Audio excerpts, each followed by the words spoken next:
When it comes to play studies by Fernando Sor, you have to read carefully the text actually of the music. And even doing so, you can encounter quite incongruencies and inconsistencies in notation. So sometimes we have to do a little journey in all the editions and the Asian editions that there have been of a certain piece. Look at this. Here is Opus 35, number 14 in A minor.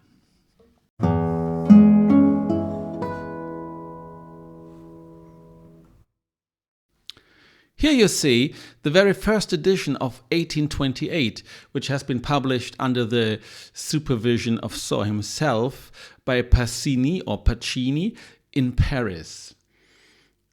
And that's just great.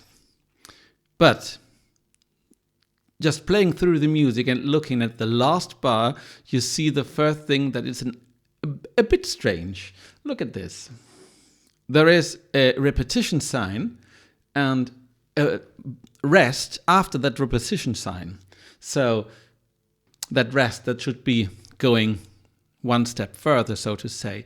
And actually it's not needed. That's a bit strange and has to be corrected. And actually in my reference modern edition of Melbay in America and Chantarelle in Europe, we have actually the version of Matania Offé and Richard Savino, which just substitute the rest with an A and let the 3/4 of the last beat of the last measure in that way. As the piece begins with the pickup, that should be the metric way to finish the piece. If there is such a difference, let's check what else is probably different from the original editions, from the early editions and the modern one. The time signature in the 1828 edition of Sor himself shows alla breve. And if we look at the modern edition of Melbay, Offé and Savino, what we see is a 4/4. So that's a huge difference. Well, is that actually a huge difference? Oh yes, it is. Just look at this. Our tempo, or better, mouvement, the way the music is moving in an alla breve actually has the greater how do you say them? The greater signs here. So what we have in a tempo of Andante, which could be when walking not too fast, we have this. 1, 2, 1, 2 in alla breve would be.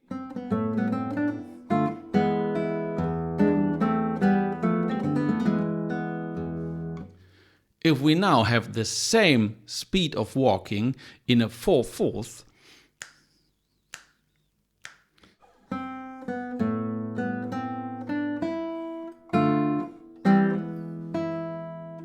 it's getting really slow.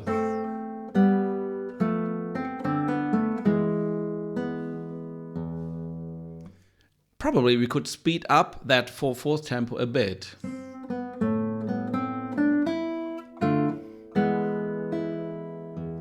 But not more than this. So the first case, alla breve, would be an andante more Mozart-like, so a bit faster, and the 4/4 andante would be much slower than that. So we have to decide, is it actually as the first edition alla breve, or is it more meant to be an andante which is slow in 4/4 as Offé and Savino interpreted? But from where did Offé take his idea? Let's see. Opus 35 has been added to the Sor method in the edition of Napoleon Coste, who was a friend and a student of Sor, and published in 1851. The original method of Sor did not contain much music, so Coste added studies from Sor's, and Opus 35 number 14 has been added as number 2, and here we see clearly 4/4. And another curious thing, by the way, in the middle of the first measure we have an A as in 4/4, so an A that should ring out all the measure.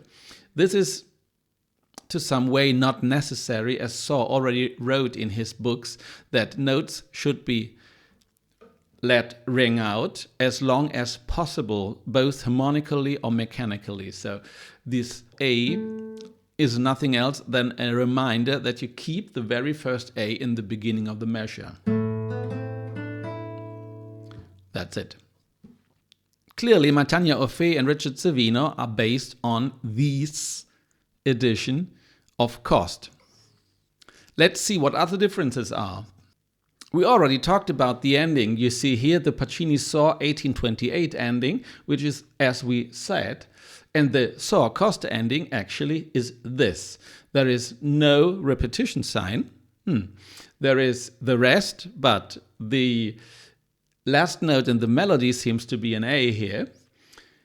Meanwhile, all three Themrock from Germany editions show more or less the same era, so to say, from the Pacini Sor edition.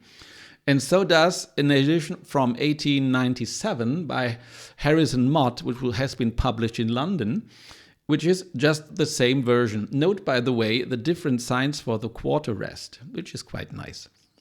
Now, should that rest be substituted with the A?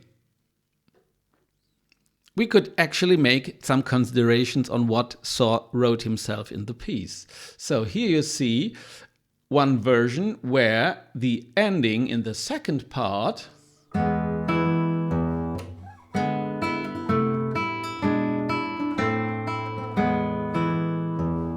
where we have 2 quarters in the melody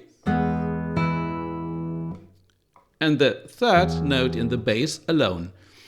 If this is the way Sor means to have his endings, actually this ending could be consequently what he actually meant. Another correspondence you can see here. In the very first ending of the first part, where the music ends in C major, the last melody note is just the C as a half note. So the melody ends with a very long note and comes to rest, to calmly, to an ending, so to say. And only the bass is keeping up the movement. And if that is meant, what you could do with the ending is this as last melody note, and then those two as a movement that is still kept up, but the ending of the melody actually is the A as a half note. And that's what my personal vision of this is. So here are 3 possible endings. The first one is Orphée Savino.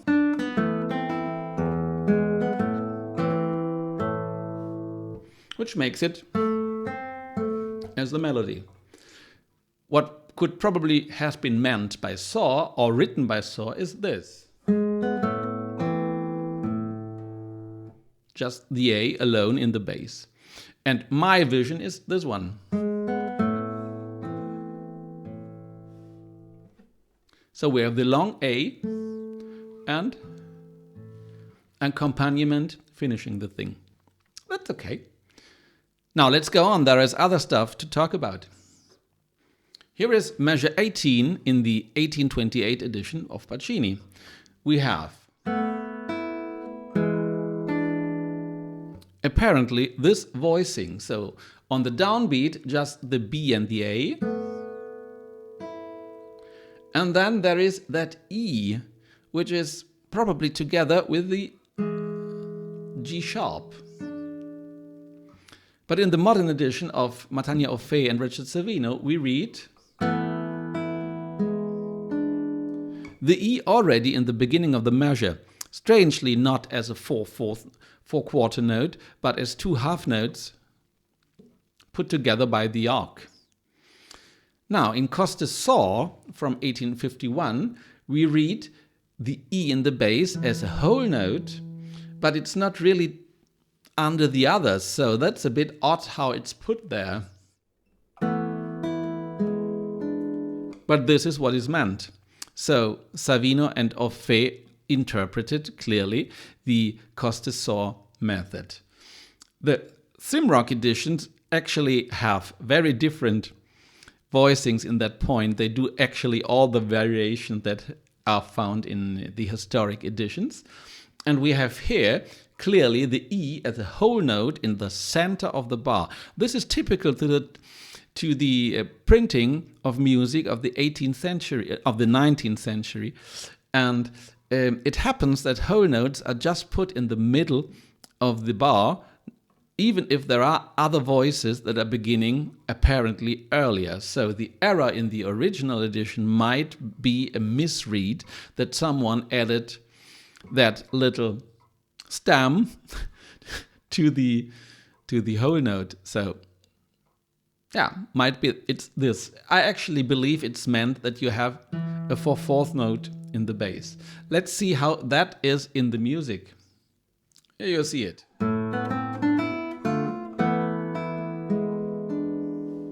And makes this bar different from the first appearance in the first part. And it makes it sound longer, some way without movement. It's quite flying, so to say, suspended.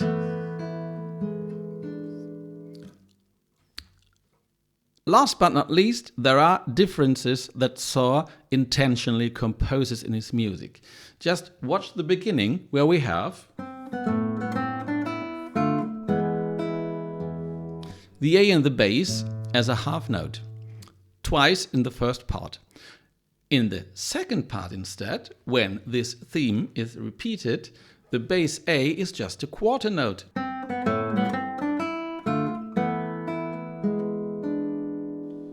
So, as it is only a quarter note and I play in alla breve, to some mean this A is getting shorter, some kind of staccato. And this is nice as a contrast with that bar that we saw before, where we have all those long notes going on. And there's no repetition of the bass, as in the first case. So, the bass is getting more staccato in the beginning. And then we have longer basses, as before. Nice little contrast. In writing the almost same music a little bit differently. So that's a point that you have to read very, very carefully. And you have seen yet that you can find things that must be errors that have to be interpreted in terms of, is it correctly spelled? And there are differences that are intentional by Sor, which change expression. And if this is an exercise, an etude in study, you have to study the text and from there go to create your interpretation. So what has to be done and what I have to do before recording the piece, I have to choose my time signature, alla breve. I have to do the formal analysis, not too complicated in that case. Harmonic analysis, not very complicated in that case. And from there, to create the phrasing and study it, playing it. And that's what I will do.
And at this point, we are in the end card. So you're still watching. You liked my video. If you do so, just subscribe or click on one of all the other videos that are on my channel.